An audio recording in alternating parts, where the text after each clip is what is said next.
Friends, आपका बहुत बहुत स्वागत है हमारे channel teach friend with math में। आइए अब हम देखते हैं संख्या पद्धति। मैंने ये संख्या पद्धति इसलिए चुना है क्योंकि मुझे एक कमेंट आया था और उस कमेंट में बताया गया है कि हमें संख्या पद्धति के बारे में बताइए, जिसे हम लोग इंग्लिश में नंबर सिस्टम कहते हैं। ये 9th क्लास की बुक का फर्स्ट लेसन है और इस लेसन का नाम ही संख्या पद्धति है। तो इस पे हम परमेय संख्या के बारे में जानेंगे कि परमेय संख्या क्या होती हैं और परमेय संख्या p/q के फॉर्म में क्यों होती हैं। तो आइए चलते हैं हम क्वेश्चन नंबर पहले पर। तो हमारा जो क्वेश्चन नंबर पहला है, इसको हल करने के लिए देखिए, पहले क्वेश्चन नंबर पे लिखा है कि क्या 0 एक परमेय संख्या है। परमेय पहले तो आप लोग को मैं इंट्रोडक्शन में इधर बता दूं रफली। इस जगह पर देखिए, इधर रफली मैं करता हूँ। परमेय संख्या का मतलब होता है जो p/q के फॉर्म में होती हैं, उसे हम लोग कहते हैं परमेय संख्या। तो जैसे ये देखिए 3/4, 5/6, 6/2, ये जो बटे के फॉर्म में होगी वो हमारी होती हैं परमेय संख्याएं। तो हम परमेय संख्या किसे कहेंगे, जो बटे के फॉर्म में होती है। और इसे हिंट में ये भी कह सकते हैं कि p/q के फॉर्म में होती हैं। तो देखिए, जैसे मान लिया कि ये 3 है, तब हम कह सकते हैं कि ये 3 एक परमेय संख्या है। तो बिल्कुल है, क्योंकि अगर इसके नीचे हम 1 मान लें तो ये हो सकता है परमेय संख्या, क्योंकि ये बटे के फॉर्म में है। और इसे हम लोग सॉल्व करेंगे तो 3 का जो भाग है, यानी 3 का भाग 1 से देंगे तो हमारा वो 3 ही आएगा। तो ये बन जाएगा, ऐसे आया वही चीज़, यानी 3 जो है हमारा वो एक परमेय संख्या है। तो चलिए हम जो क्वेश्चन के ऊपर चलते हैं। तो क्वेश्चन में बताया गया है कि क्या 0 एक परमेय संख्या है, क्या इसे आप p/q के रूप में लिख सकते हैं। तो जैसे कि मैंने बताया है कि 3 अगर परमेय संख्या है तो 0 भी परमेय संख्या होगी। देखिए, हाँ 0 1 यानी 0, हम इसे ऐसे भी लिख सकते हैं और हिंदी में भी लिख सकते हैं। हाँ 0 एक परिमेय संख्या है, यानी हाँ 0 एक परमेय संख्या है। अब किस लिए है, इसलिए उदाहरण लिखेंगे। उदाहरण देखिए, उदाहरण में हम लिख सकते हैं 0/1 लिख सकते हैं, और ये भी लिख सकते हैं कि 0/2। अब देखिए ये क्यों होगा, क्योंकि जो हमारा क्यों होता है, ये हमारा ऋण पूर्णांक माना जाता है। ऋण का मतलब माइनस पूर्णांक माना जाता है, इसलिए हमारे ये सब होंगे। तो आई होप आप लोग को ये समझ में आया होगा।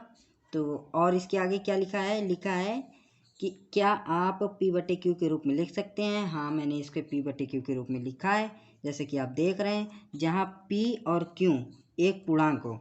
मैंने पहले भी अपने वीडियो में बताया कि पूर्णांक किसे कहते हैं। पूर्णांक की ऑल जो इन्फॉर्मेशन है मैंने अपनी वीडियो पे बताया है। तो चाहे तो मैं इसका लिंक आपको डिस्क्रिप्शन में दे सकता हूँ। तो देखिए, इस पे लिखा था कि पूर्णांक हैं और क्यों बराबर, और ये निप कटी मतलब कहने का है कि क्यों बराबर 0 नहीं है। इस पे जब 0 नहीं होगा तो वो जाहिर सी बात है कोई संख्या होगा, मगर माइनस में नहीं होगा, क्योंकि इन्होंने पूर्णांक बोला है और पूर्णांक ना ही माइनस में होता है ना ही बटे फॉर्म होता है। और अगर आपको पूर्णांक समझना है तो आप मेरी वीडियो पे देख सकते हैं, जो मैंने पिछली वीडियो बनाया है। और इस वीडियो में मैं उसका डिस्क्रिप्शन में लिंक भी दे दूंगा कि आप लोग को देखने में आसानी हो। तो चलिए हम दूसरे क्वेश्चन की ओर चलते हैं। तो देखिए, जो मेरा दूसरा क्वेश्चन है, इस पे लिखा है कि 3 और 4 के बीच के 6 परिमेय संख्याएं ज्ञात कीजिए। कहने का मतलब है 3 और 4 के बीच में 6 परिमेय संख्या हमें ज्ञात करनी है। तो 3 और 4 के बीच में बहुत सारी परिमेय संख्या हो सकती हैं।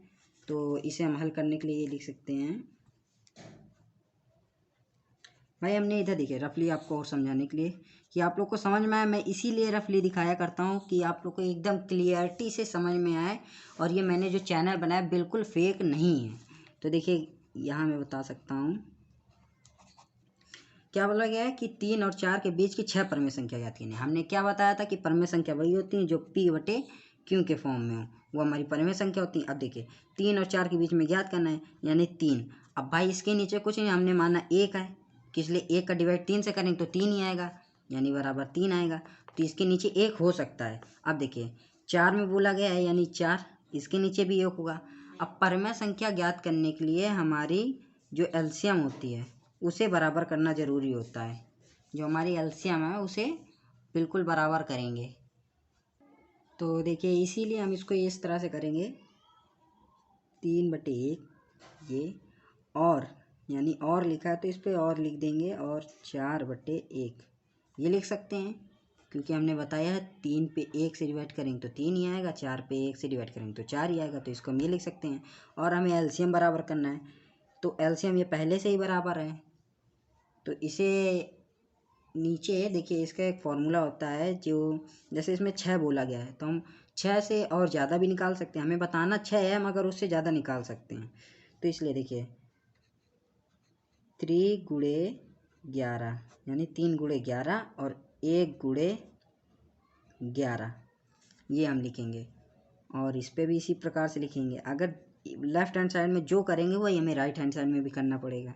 जैसे हम 4 गुणे 11 करेंगे और 1 गुणे 11 करेंगे, तो इसका आंसर देखिए कैसे आ जाएगा, यानी 3 गुणे 11 करेंगे तो 33 आ जाएगा, ये हमारा बट्टे में 11 आएगा, और 4 गुणे 11 करेंगे तो 44 आ जाएगा हमारा, और बट्टे में 11 आ जाएगा। अब देखिए इनके बीच का जो डिफरेंस है वो हमारा 33 है और ये 44 है, तो 10 संख्याओं का डिफरेंस हो गया। जब हमारे ये 10 संख्याओं का डिफरेंस हो जाएगा तो बीच की जो संख्या आएंगी वही हमारी परिमेय संख्या होंगी। इसलिए इसको हम इस प्रकार से लिख सकते हैं कि 33/11 ये हमारी यहाँ से स्टार्टिंग है, और फिर 33 के बाद 34/11, 34/11, 35/11, 36/11, 37/11। अब देखिए इन्होंने कितनी बोली थी, 6 बोली थी, तो 1 2 3 और 4, अभी 2 हमें और निकालनी, यानी 38/11 और 39/11।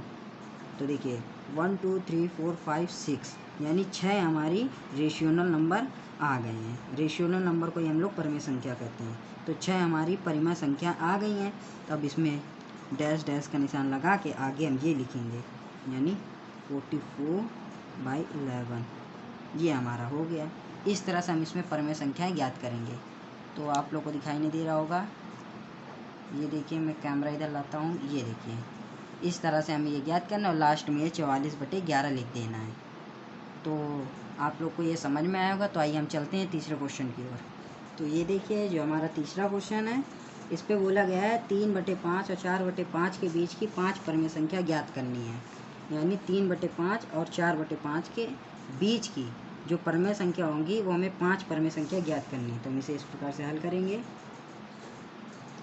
अब देखिए परिमेय संख्या ज्ञात करने के लिए अलग अलग फॉर्मूले होते हैं, और जो अगर जिसके नीचे हर नहीं दिया है, यानी किसी भी संख्या के नीचे हर नहीं दिया है, तो हम उस पर हर कोई भी संख्या मान सकते हैं। अब देखिए जैसे 1 पे गुणा 11 करेंगे तो 11 आएगा, 1 पे गुणे 7 करेंगे तो 7 आएगा, तो हमारा हर 7 भी हो सकता है, 11 भी हो सकता है। तो देखिए जैसे जिस क्वेश्चन में बताया गया 3/5 और 4/5 ये दिया हुआ है। अब देखिए इस पे बोला गया है 5 परिमेय संख्या ज्ञात करना है। पहले मैंने बताया था परिमेय संख्या ज्ञात करने के लिए एलसीएम बराबर करने पड़ते हैं। इस पे पहले से ही एलसीएम बराबर है, तो बस उसी तरह से हमें कर देना। जैसे जो मेरा फॉर्मूला था, ये फॉर्मूला आपको बताया नहीं गया है और ना ही आगे इसकी बुक में जिक्र है। ये केवल फॉर्मूले मैंने एक टेक्निक लगाई है, ट्रिक लगाई है, जो आप कह सकें उसी तरह से कर सकते हैं। यानी 3 × 11 और 5 × 11 ये करेंगे, और इस पे भी इसी तरह से कर दीजिए। इसलिए जो हम लेफ्ट हैंड साइड पे करेंगे वही हम राइट हैंड साइड पे करेंगे। तो ये हमारा हो गया, ये देखिए इस तरह से हम करेंगे। 5 गुणे 11 इधर करेंगे तो 5 गुणे 11 इधर करेंगे, 3 गुणे 11 इधर करेंगे तो 4 गुणे 11 इधर करेंगे। तो इस प्रकार से हमारे देखिए ये आ जाएगा 33 बटे 55 ये आ गया, और 44/11 ये आ गया। अब देखिए इनके बीच का फिर वही डिफरेंस हो गया, जैसे पिछले क्वेश्चन में पूछा उसमें 3 और 4 दिया था, उसमें LCM नीचे का जो हर था वो नहीं दिया है, इन्होंने क्वेश्चन घुमाया था। तो इसी तरह से ये भी हो जाएगा। हमने उधर 11 से इंटू किया था, इधर नहीं, इधर 55 होगा भाई। 5 ये इधर गलत हो गया, 5 गुणे 11 करेंगे तो 55 होगा, यहाँ गलत हो गया है थोड़ा सा। देखिए ये हो गया। तो अब इस पे देखिए बीच का जो डिफरेंस है वो 11 संख्याओं का होगा, हमें निकालने कितनी 5 है, तो यानी 33/55 ये। अब देखिए 34/55, 35/55, 36/55, 37/55 और 38 अब देखिए इसमें बोला कितने 5 ही बोला, तो हमें ज़्यादा निकालने की कोई ज़रूरत ही नहीं है। 1 2 3 4 और ये 5, ये हमें 5वीं आ जाएगी। ये देखिए अब हम डैश लगा देंगे, जितनी बोले उसके बाद हमें डैश लगा देना, और लास्ट संख्या जो दी है, जैसे ये दी है 44/55, तो यानी हमें यहाँ लिख देना 44/55। इस तरह से बीच की परमेय संख्या आ गई। अब कोई जैसे फॉर्मूले होते हैं, अब इस नीचे 10 से गुणा करेंगे, जैसे इस पे देखिए 3 × 10 करेंगे और 5 × 10 करेंगे तो ऊपर 30 हो जाएगी, नीचे 50 हो जाएगी, इधर 40 हो जाएगी, इधर 50 हो जाएगी। भाई 10 का गुणा इस पर भी करेंगे, तो जो यहाँ 30 और यहाँ 40 है, यहाँ 50 और यहाँ 50, LCM बराबर है, इनके बीच का डिफरेंस भी आ जाएगा। इस तरह से भी हम कर सकते हैं, मगर 11 से किया है तो इस पर कई सारे जो हमारे परमेय संख्या है वो आ जाएंगी, जैसे 6 7 ज्ञात करना है तो वो आ सकती हैं। तो इसी तरह से आपको करना है ये सारी परमेय संख्याएँ। तो आई होप आप लोग को ये सब समझ में आया होगा। तो अगर ये वीडियो मेरी पसंद आई हो तो इस वीडियो को लाइक, सब्सक्राइब और शेयर ज़रूर करें, और मेरे जो वीडियो को सब्सक्राइब करो तो उसे बेल आइकन ज़रूर दबाएं, क्योंकि जब बेल आइकन आप लोग दबाएं तो मैं जो भी नई वीडियो लाऊंगा वो आप लोग के पास बिल्कुल पहले पहुंचेगी, और जब नोटिफिकेशन आपको आ जाएगी तो मेरे वीडियो आप देख पाएंगे, तो इसी तरह से समझ पाएंगे। और जो आपको प्रॉब्लम हो तो आप मुझे कमेंट बॉक्स पे ही बताइएगा, क्योंकि अदरवाइज़ और मेरे नंबर अवेलेबल हैं नहीं, इस वजह से आप मुझे कमेंट बॉक्स पे ही बता सकते हैं।